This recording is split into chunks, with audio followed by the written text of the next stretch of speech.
Masayang araw po mga ka-PL. Kaya pala, nung pinakahuling impeachment trial ni VP Inday Sara, mga kababayan, ang mga senador, lalong-lalo na itong tinatawag na mga maletagang o nasa majority block, ay tila nagpaparamdam na unti-unti na silang pumapanig, mga kababayan, kay VP Inday Sara. Hindi nyo ba napansin ang mga tanungan ho nila na parang kakampi na po sila ng mga taga-minority block? Dalawang senador na po, mga kababayan, ang nagsasabi na dapat 16 na boto ang makukuha para tuluyang ma-convict si VP Inday Sara sa impeachment trial. Dalawang senador na po na nagmula sa majority block, mga kababayan. Una, ito, video, panoorin po natin, mga kababayan, ang sinabi ni Senator Chis Escudero maliban po doon sa sinabi niya sa mismong impeachment trial sa Senado, mga kababayan, kung saan pinukpok na ni Chis Escudero na dapat 16 ang boto para ma-convict ang pangalawang Pangulo. Boom! Sabog lahat, mga kababayan. Ay meron pa pong isang senador na naglabas din po ng kanyang pahayag, mga kababayan, na nagsasabing 16 dapat na boto para ma-convict ang pangalawang Pangulo. O panoorin po muna natin itong video na ginawa, mga kababayan, ni Chis Escudero. Maliban nga po doon sa sinabi niya sa Senado, gumawa po siya ng espesyal na video para iparating sa ating lahat na 16. Dahil nga siya ang presiding officer, 16 talaga ang gusto niya. Hindi ito pagpanig kay VP Inday Sara, kundi ito po ang nakasaad sa saligang batas, mga kababayan.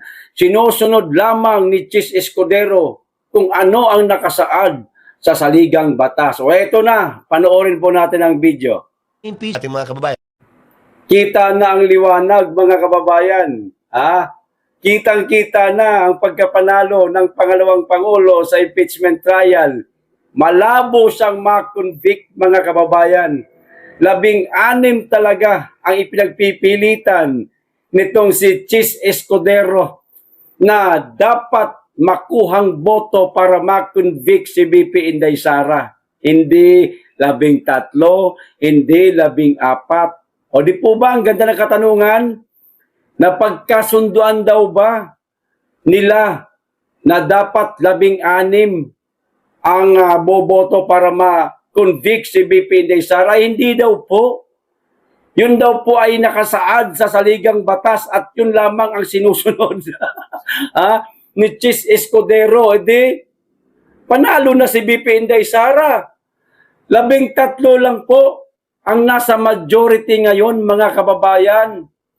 Kinakailangan po ng 16 na boto para ma-convict si VP Inday Sara. Mahihirapan na po silang kumuha ng panibagong 3 pa. Kahit ubusin nila lahat ng mga nasa minority, ang matitira 16 na lang, ay 13 na lang, hindi po pwede. Kailangan 16 talaga kasi yun ang nasa saligang batas.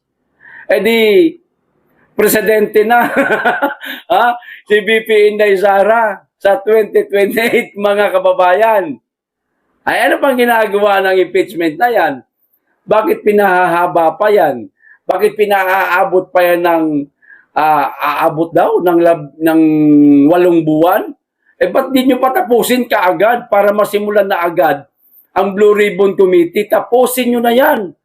Maliwanag na 16 na boto ang dapat manaig, hindi mas mababa sa 16. Maliban kay Chis Escudero, mga kababayan, tulad ng sinabi ko kanina, meron pang isang senador, mga kababayan, na nananawagan. Nananawagan. Walang iba kundi itong si Pinky Lacson, mga kababayan. Kaparehas po sila ng sinasabi ni Chis Escudero. O eto, basahin ko po. Impeachment ni VP Sara, dapat malinaw ang 16 na botong requirements. Sabi ni Lacson, dapat malinaw ang 16 na botong requirement. Nanawagan si Senator Panfilo Lacson na agad na linawin ng Senado bilang impeachment court ang usapin sa kinakailangang bilang ng boto para sa hatol sa impeachment trial ni Vice President Sara Duterte. Aniya, mahalagang maging malinaw ito bago ang pinal na pagpapasya upang maiwasan ang anumang legal na issue o pagtatalo sa magiging resulta. Ping Lacson, baka nakalimutan ho ninyo. Pinukpok na po ni ni Chis Escudero ang maso. 16 na po ang sinabi niya.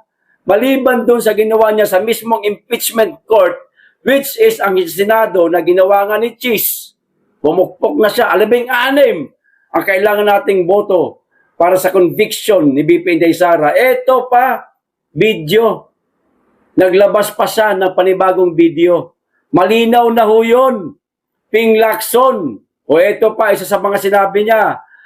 Ayon kay Lacson, mga kababayan, nananatili siyang naniniwala, ay naman pala na 16 na boto o 2/3 ng kabuuang 24 na senador ang hinihingi ng konstitusyon para sa conviction. 16, mga kababayan, o 2/3 ng kabuuang senador ang hinihingi.